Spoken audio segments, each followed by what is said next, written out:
Good evening, good morning. I'm here today with Sankaet, and I'm very happy to have you here. I would like to give you the opportunity to give a short intro, and then I will shoot some questions towards you. So I'm very interested in having you here today. Yeah, thanks for having me. A short intro. I am Sankaet. I'm the founder of Foundation. Foundation, the way I describe it, is an advanced technology company with the goal of building autonomous machines that automate all kinds of labor. So manufacturing, logistics, defense, security, um, all of that.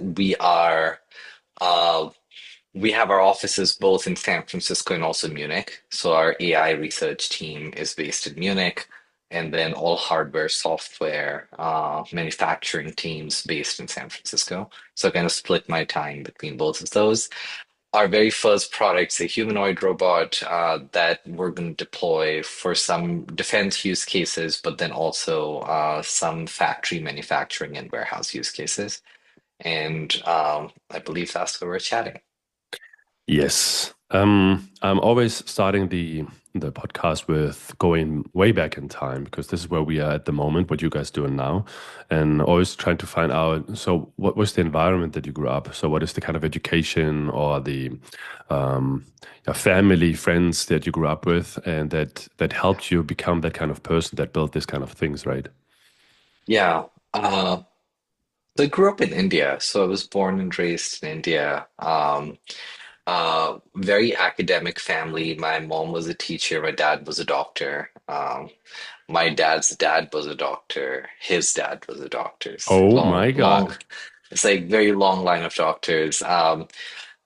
I always had a very early inclination for science. Like I just that was the most intuitive thing to me, which is math and physics.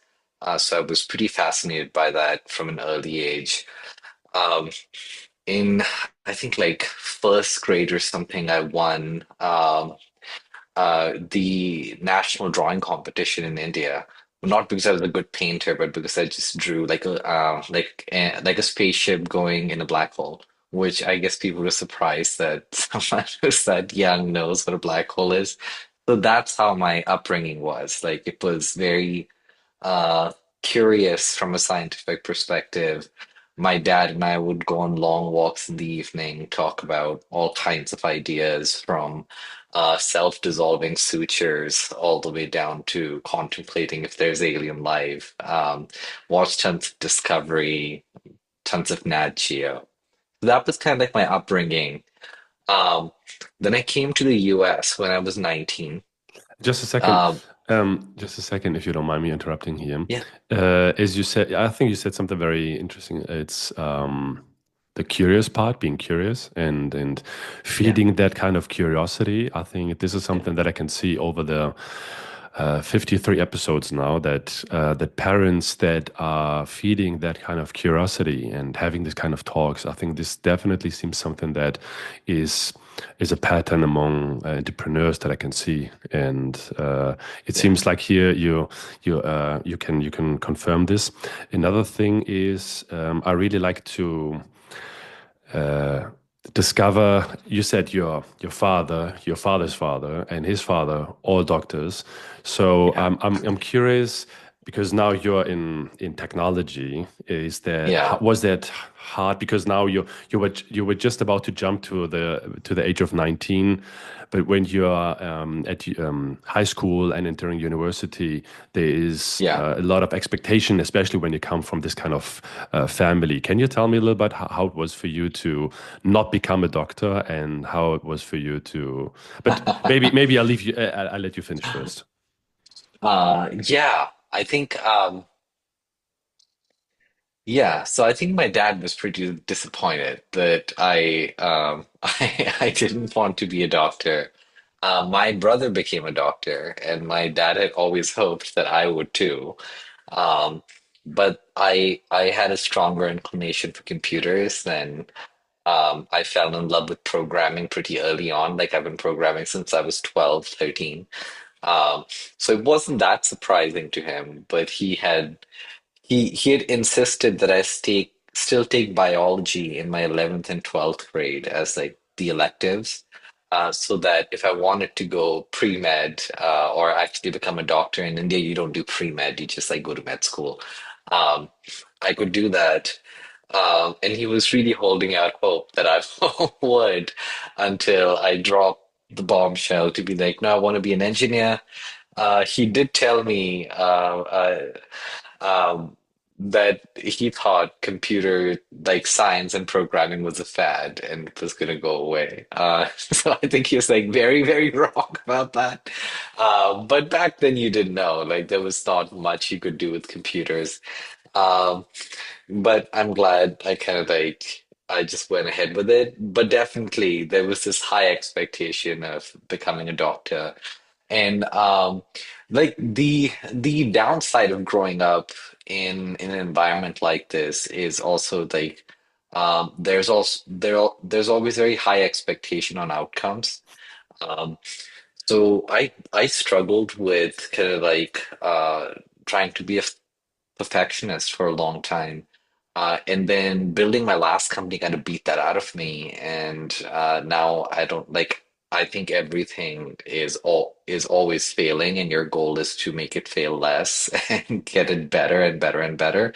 So now I kind of like, I used to get intimidated by challenges where I felt like things were not working out well, and now I just it doesn't matter, like you just put in your best work and you think with a clear head and try to solve problems, and nothing's ever perfect. So I do think growing up in that household the expectation was perfection, um, which I think has the plus side, gives you really good work ethic, you work really hard.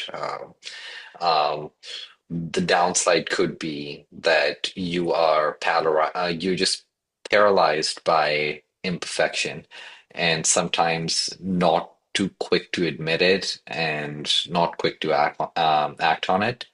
Um, so I think that piece I definitely had to unlearn over time and get better at. You used the word outcome, which is very interesting because what because this is something that you sometimes cannot have control over. Yeah, And but what the other thing that you added afterwards, this is something that you can have control over with, right? So, and it makes much more sense to focus on that, as you said. I keep on going. I have this yeah, work ethic, and that means, am I able to put in the work in the first place? So, and then I can be satisfied with, have I done everything that I could? And then yeah, the outcome might not be in my favor, but at least you can say, I did everything that I could. And I think this is definitely a different focus on the outcome versus progress. yeah, And I like the way that yeah, you said this your former company beat that out of you because and you need to unlearn that, especially in that kind yeah, of environment. yeah, I think a very good lesson to learn here. yeah. The only thing I'll kind of like add to that is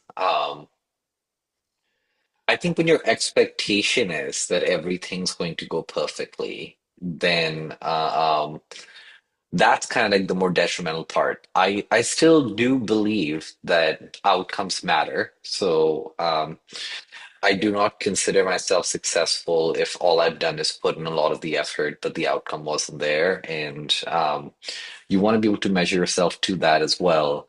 The bigger thing that I thought was more so a blocker for me is when things would not go perfectly, getting really discouraged by it versus just being like, you know what, I'm going to be unfazed by failure and I'm just going to fail forward fast and get better and better and better and learn. And there's no shame or stigma in that. Uh, and the paradox of that thinking is you are more likely to be successful if you fail forward fast than you are if you want to get it right in the first attempt. So that piece definitely got beaten out of me for sure. So I think we can finish the podcast here. I think that today is the. I think within the first 10 minutes we have such a great valuable lesson. I think this is very. Um, I think this should be distilled in every single entrepreneur that you need to do this, right? That this is part of it, that failure is part of it, but you do need to go Yeah, over it. I think I read something about like the top 10 or top five tennis players in the world, and the difference between the top 10 and the top five is um, or the top 50. The difference is not the how many hours they put in training, not how early they started, not the environment they grew up with, but the yeah, sole difference that they were able to, when they lost a point, they were able yeah, to go over that fast and being positive again. Like this is a yeah, new point. So don't forget, don't thinking about the last point, but looking forward to the next point. And I think this yeah, sole difference, and like I said, same work yeah, ethic, same training, same environment, but this sole exactly. and make the difference between being in the top 50 and top five. That is crazy. Exactly.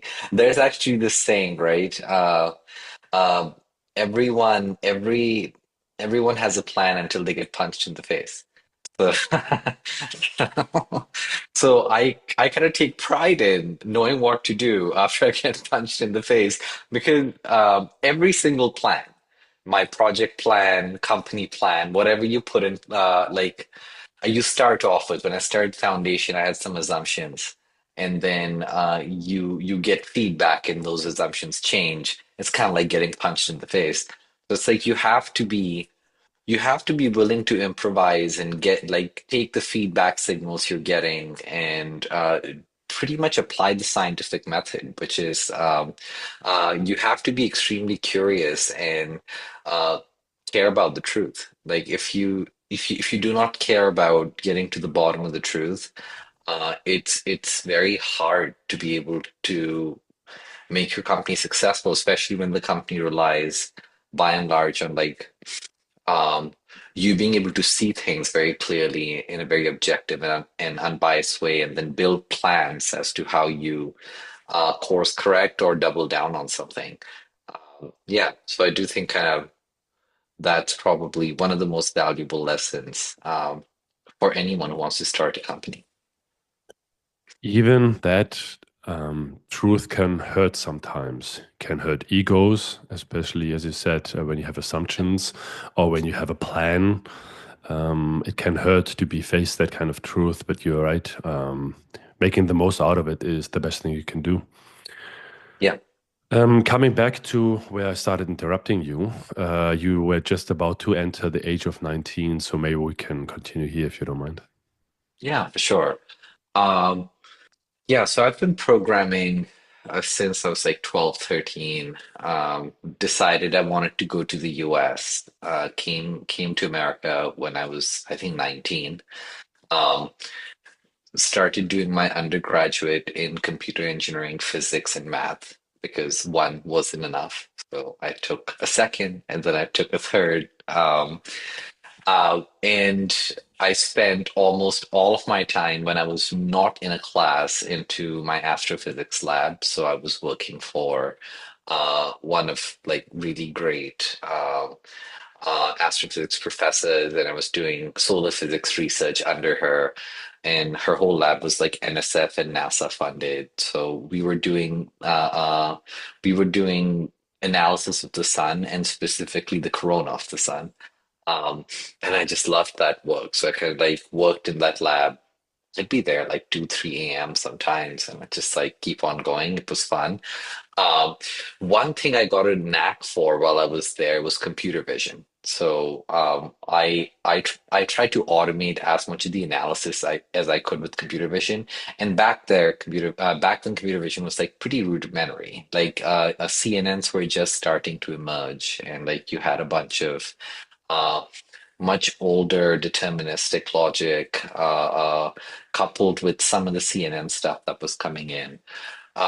But I was just very fascinated by the idea that computers can make sense of the world we live in. Hmm.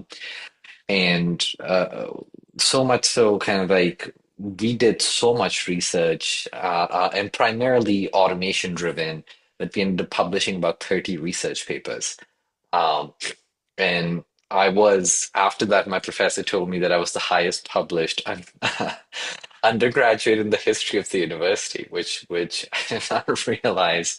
Um, For some reason, I decided I did not want to stick in academia, and I decided that I wanted to start a company. I don't know, I don't remember why I decided that. Um, but I was You like, don't? no, I don't actually. Like, I think it was more so I wanted to. I was very curious, and I had projects and ideas I wanted to tinker with on my own time, and one of them happened to become a company. Mm. So I think it was more so that I was very fascinated by computer vision, and I did a bunch of projects around that area.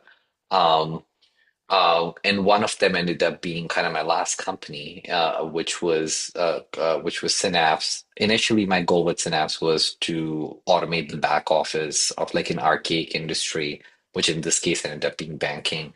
Um, but primarily because I wanted to do computer vision. So Mm. that was kind of like the crux of it.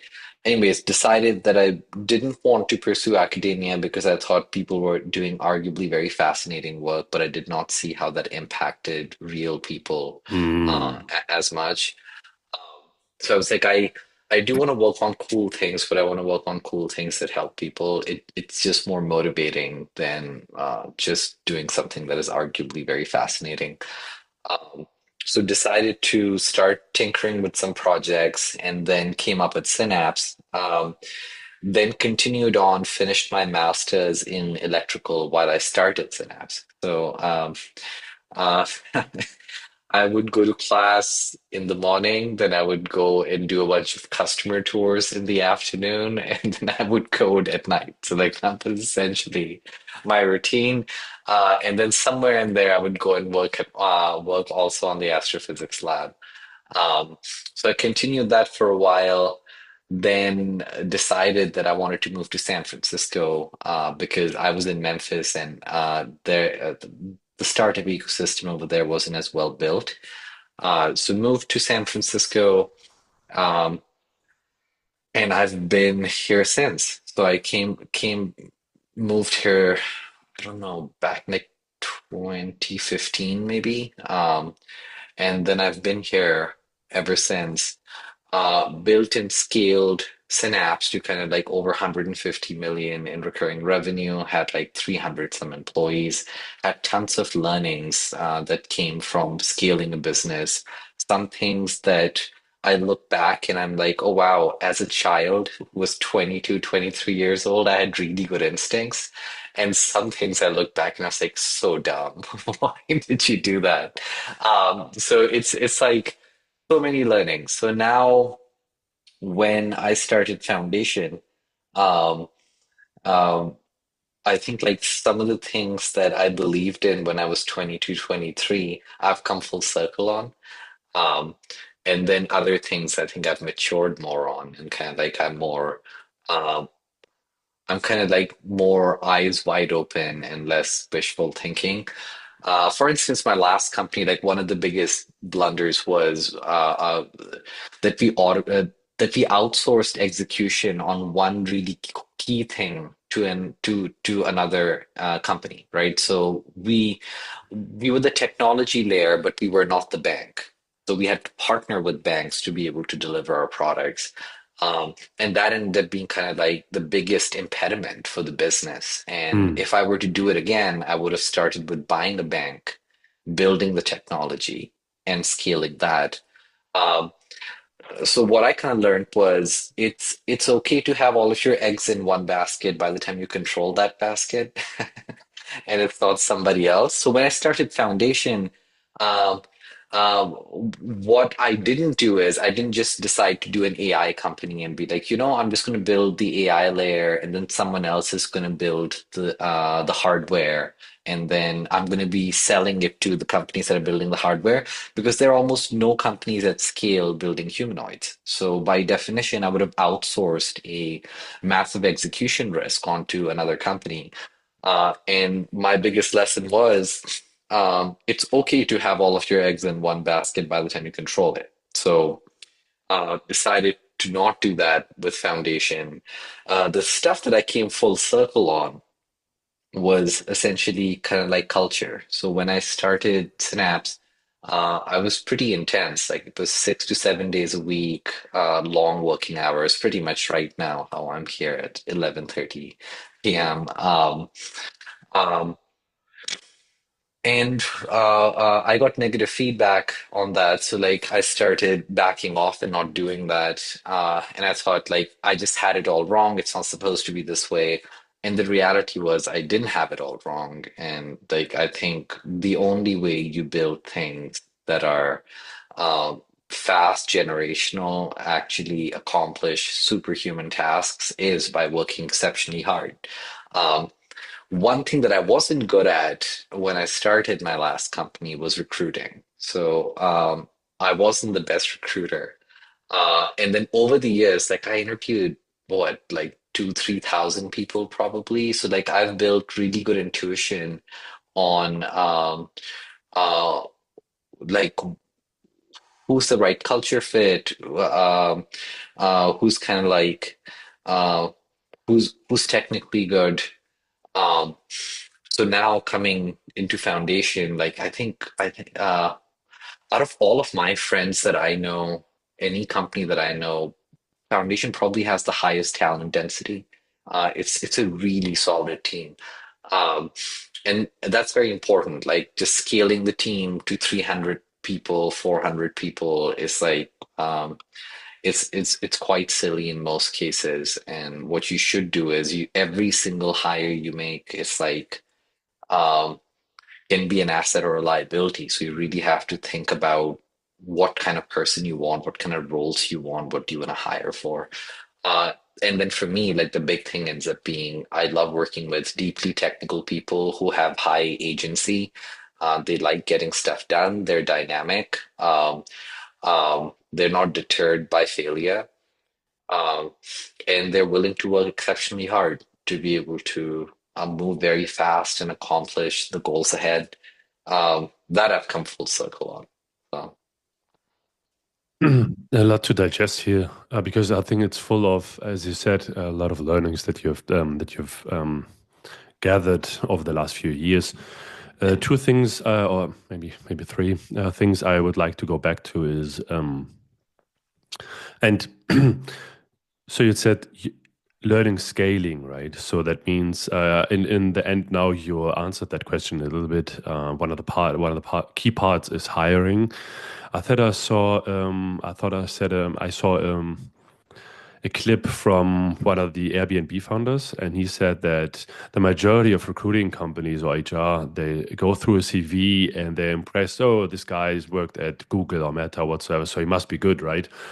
Versus you have a nice CV, but can you get shit done? And can you actually, are you the person who are able to solve the problems that I'm looking someone to solve? And yeah, so I think and so he said that for longer than he should, um, he was doing personal interviews. yeah, And here it's really, I think it is really hard because some people are very good at selling themselves, but not as good as working. And other people yeah, are very good at working, but are horrible at selling themselves. So, yeah, and finding that thin line, because for some roles, you do need to have these kind of people who are able to sell themselves very well. Sales could be, right? So the technical yeah, product is not where it should be or where it yeah, needs to be, but you do need to start selling.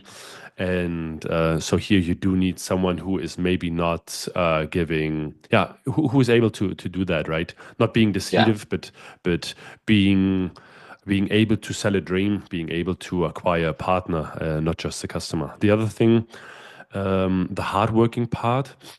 I think this is something that, as long as this is communicated very well, and yeah, expectations are very well on both sides. Because if you are building a startup, you know this better than I do, but if you have people in their 20s, early 30s, you have a ton of people that really would like to work hard or that are yeah, able to work hard because there's no limitations. But then you, yeah, at a certain stage, you sometimes get people into the company that are a little bit more mature, that yeah, already did that work, the 10, 15 years, and they accomplished the experience and the framework and the way of thinking and problem solving skills that put them yeah, in a position where they can not necessarily, but maybe a little bit of uh, how do you say this? Uh, they earned their way of maybe not spending 60 hours in the lab or spending 60 hours Yeah, in the office. So having a good yeah, mixture of people of both sides, I think, is a good thing. But yeah. you, Well, I think I have pretty extreme views on this, which again, it's like some of them are pretty controversial. I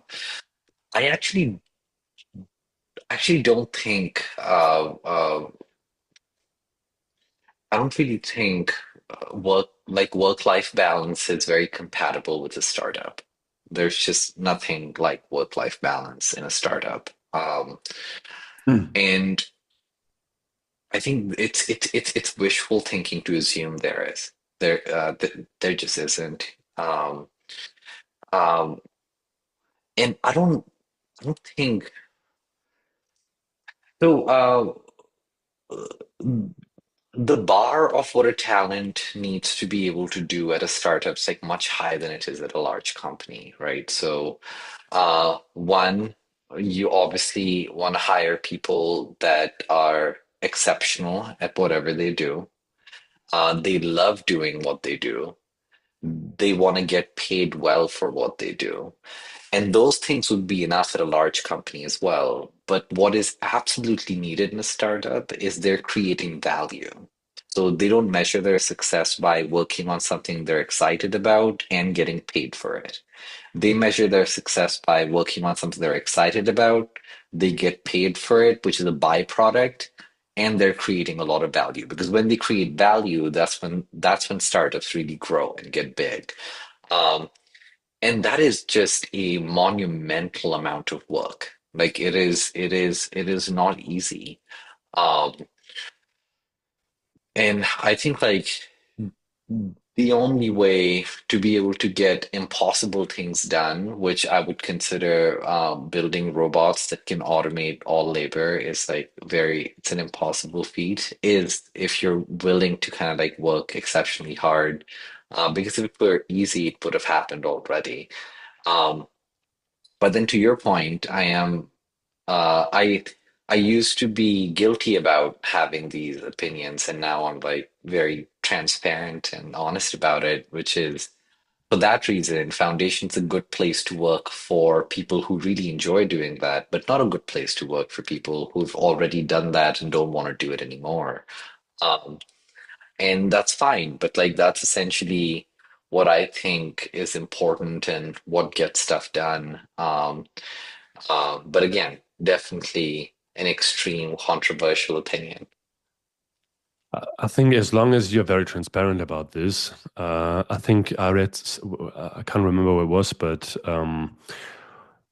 my wife bought me a book, this is a few years ago, about a polar exhibition, no, polar journey exploration. So this is like 19th century where a lot of the world was still uncovered. And Yeah.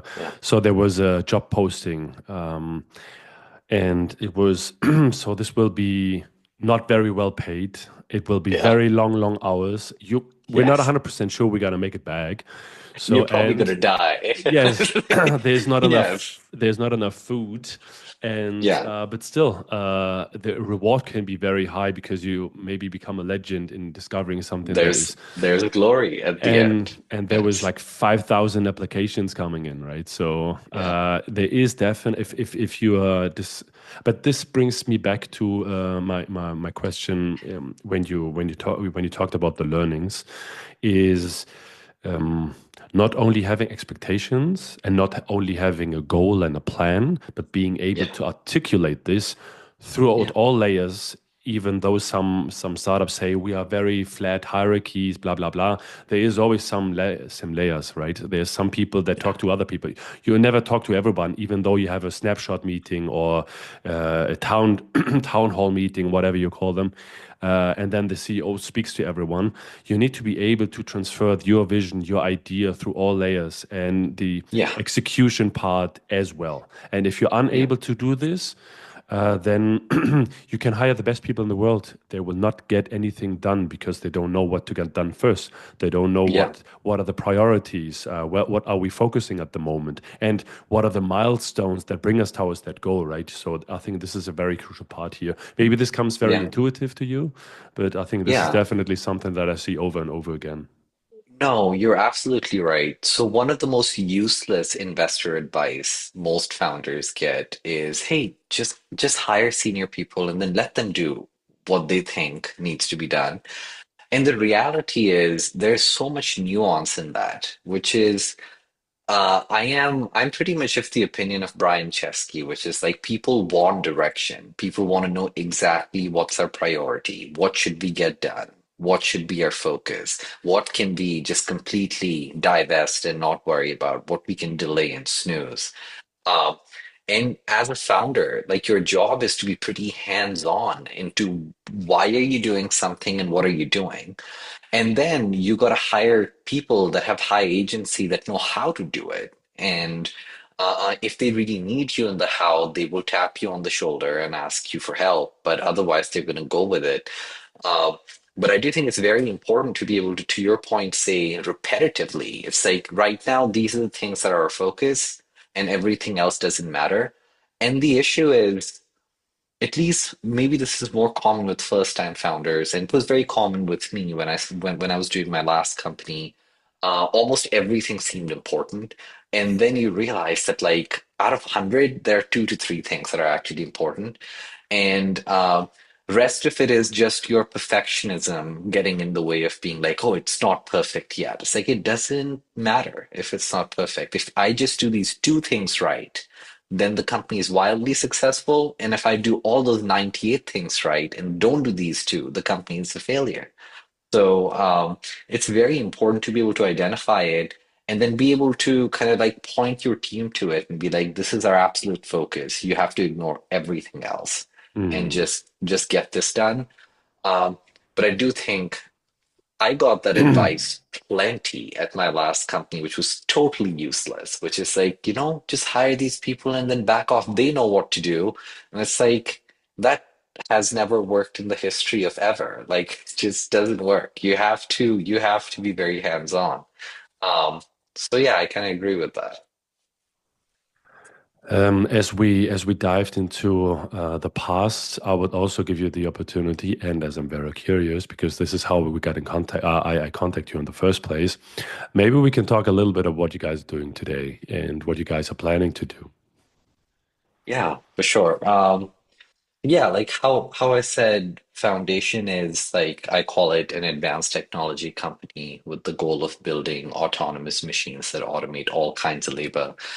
Labor that is tedious, repetitive, dangerous, um, or in some cases impossible, like building a base on Moon or Mars. It's almost impossible for humans to do it. Um, we want robots to be able to do all of those tasks. I say this a whole lot to people, which is we don't care about making your coffee. We care about building your house, building your car, defending you, securing you, kind of like moving your boxes, doing all these different things, right? So like those are the kinds of things that we're focused on.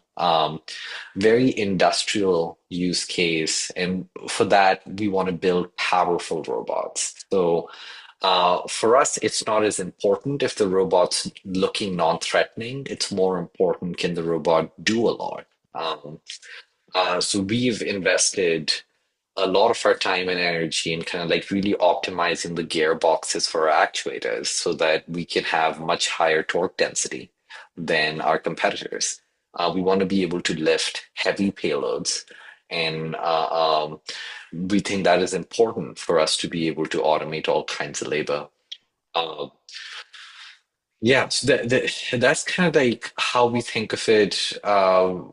Our right now, our absolute focus is building Phantom. That is our humanoid robot, and our goal is to make about uh, like our first fleet deliveries in April and May to one of our customers, and then start doing meaningful work in their factory and demonstrate that we can do meaningful work in their factory, and then start scaling that fleet slowly to larger and larger numbers.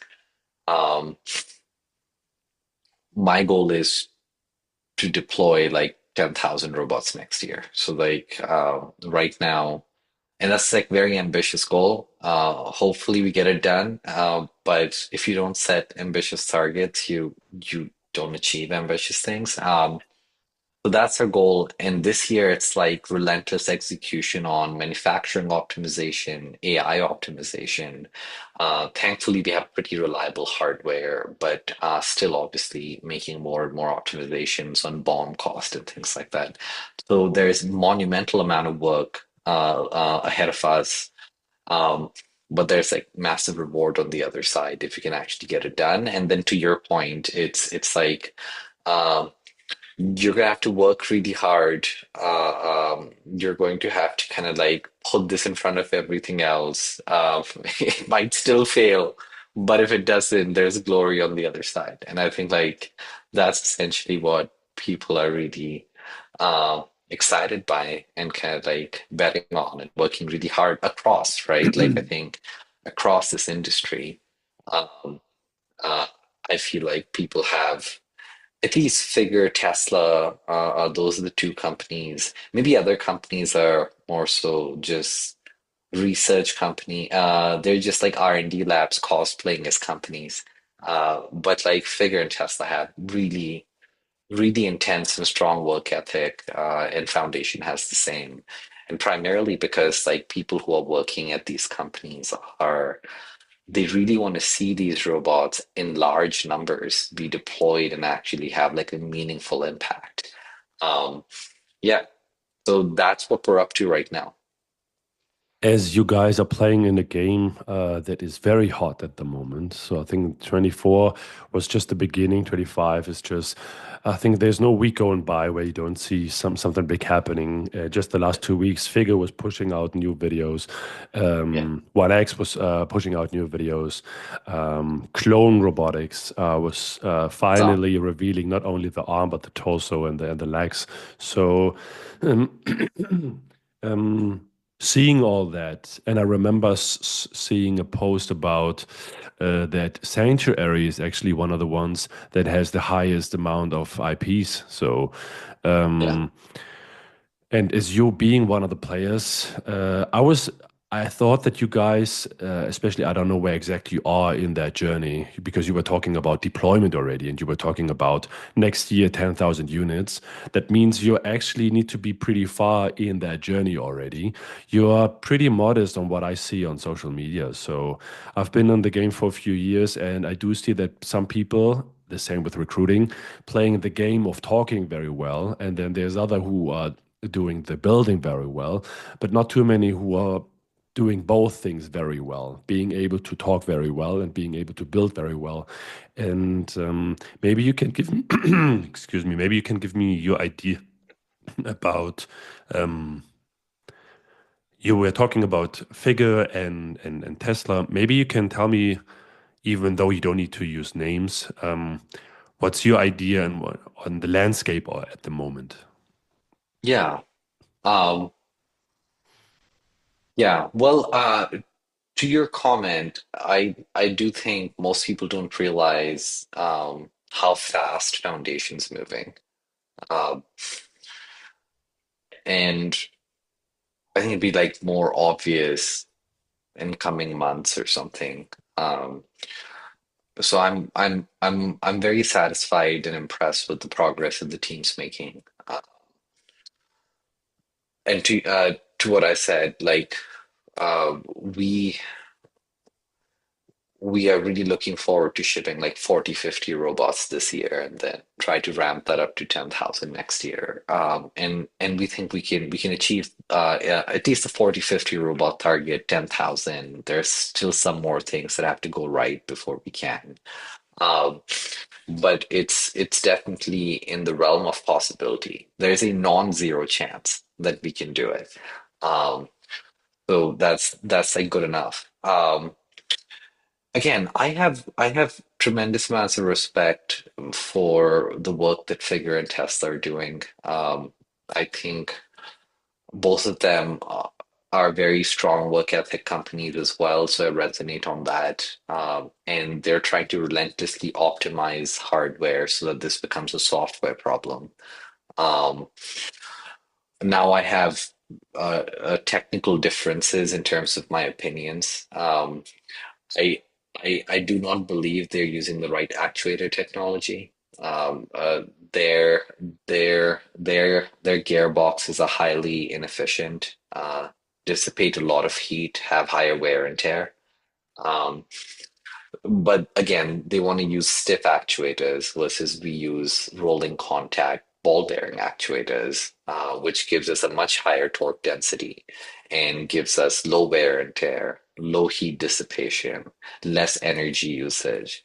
And again, we're making those different design choices. For me, it's more important to have a robot that is very powerful than it is to have um, uh, a, a robot that remains stiff and the power is off. So um, which is important for them. I guess I am. I also have a difference in opinion on the AI strategy, which is by and large uh, imitation learning based action token prediction, which is what Tesla is doing. Figure's doing the same thing based on what they released recently, and almost all of their companies are doing that. I'm more so a believer in like state-based models, which are like learning techniques that can explicitly teach physics, kinematics, dynamics of a task to a model versus implicitly doing it, which is what imitation learning really does. The only issue with implicit learning is you need a lot of data before you can actually learn uh, the underlying physics of the real world. Versus if you have a training or a learning mechanism that explicitly teaches the physics, kinematics, dynamics of a task or the task space in itself, which are all these state-based models. Um, you can, with less data, build more robust models. And that enables you to deploy larger fleets. And that enables you to then get to a place where you don't have to build, where you don't have to feed a model explicit physics, dynamics, kinematics, and you can just do behavior cloning with imitation learning. And the data set's so massive that you have implicit learnings of the real world, very similar to Tesla self-driving. So Tesla full self-driving took about a decade to get to a place where it got to. That's because they needed more and more and more data. And even now, going from 90, what I would consider it like 98% complete to 100% complete, it requires even more data. Um, I do have a difference in opinion on that. I don't think the imitation learning based autoregressive transformer architecture is the right approach for action model training that almost everybody, skilled physical intelligence, Tesla figure, they're all doing. Um, but again, I do have tremendous amounts of respect for both of those companies and their work ethic and execution and their their commitment to be able to uh, be commercial first. There are a lot of companies that are arguably just happy being in R&D land, while Tesla and Figure have a bias to ship. Foundation has a bias to ship. And I think those companies need to exist because otherwise, it's like what I was doing in college. You do arguably very fascinating work, but it does not really make a difference in people's Impact. lives. Yeah. Um, but yeah, that's what I think of the landscape right now. Thanks for giving your opinion and your insights here, or sharing your insights. But I mean, and I think Aptronic is about 2 weeks old, the announcement of 350 raising money. Yeah. This is a topic that we haven't touched yet. And you can be as open or not open or closed as you like. Uh, there's a lot of money on that bet, right? So it's interesting that you said that you're going a different direction, which is totally legit, right? If you believe in it and if you see results. They Yeah. have big announcement and using German automotive, piggybacking on their credibility and learning from their high standard of automation, right? I mean, because these guys have been doing this for 100 years, so they know exactly what they expect in their automation Yeah. factories. Yeah. I don't. I Yeah. mean, maybe I'm not having the full picture, but maybe you can give some insights because I haven't seen any big number that you raised, and Yeah.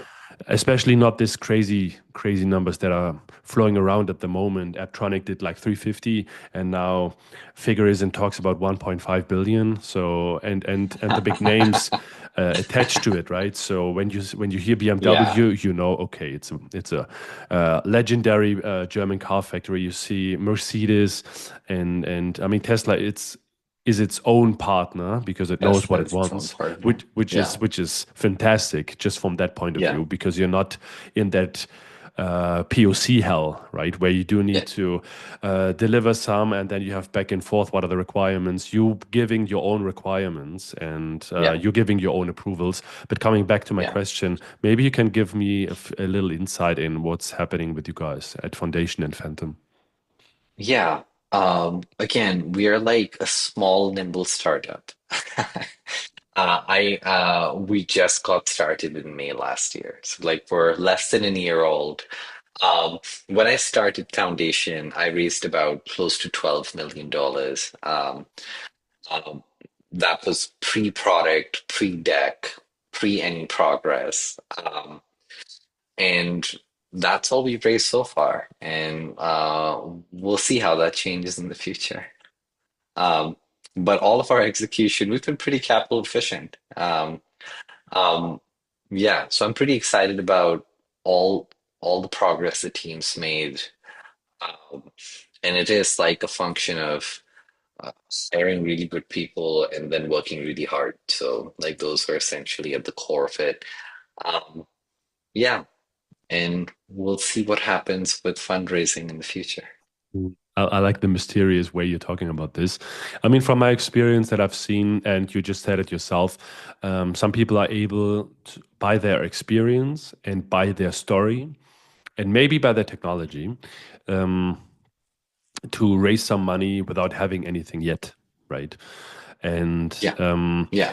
Which is what I did. I raised yeah, some money and I had nothing. So yeah, yeah, but further rounds need, especially if you have a product, especially if yeah, you have a paying customer, and yeah, especially if you have a deployed system, that yeah, can make magic happen when it yeah. comes to raising more money because you actually need more money to. I think there's no way Yeah. around it because bomb. You There's just no way mentioned around it, it. right? So There's no way around it. it is, and you haven't generated a lot of hype yet because Yeah, even I see student videos that go viral because you can see yeah, some yeah, demos and the robot does yeah, a tremendous job in enabling people with yeah, some 3D printed stuff and open source yeah, models, right? So I'm very yeah, curious. I think everyone else who is listening to this podcast here today will have the same thoughts and yeah, I'm curious what you guys are being able to pull off. Are you able yeah. to maybe share one or two things about customers? Maybe are you able to share a little bit about what are the first use cases that you're deploying? Is that something that you can share? Yeah, for sure. Probably not customers by name, but I can definitely talk about use cases. And yeah, to your point, so Foundation was kind of in stealth until like end of Jan. And then we were like, okay, now we will start telling our story publicly. So I do think you can expect us to be more vocal in public about future progress that we make. But from May till Jan, like our absolute focus was uh, validate that this works for our customers and be able to kind of like that was more important as a feedback loop than um, kind of like virality of the content. But I do think it's important. I do think that piece is important for recruiting. That piece is important, kind of like um, more for recruiting more than anything else. Um, so yeah, I think we'll definitely probably make more splash in the future.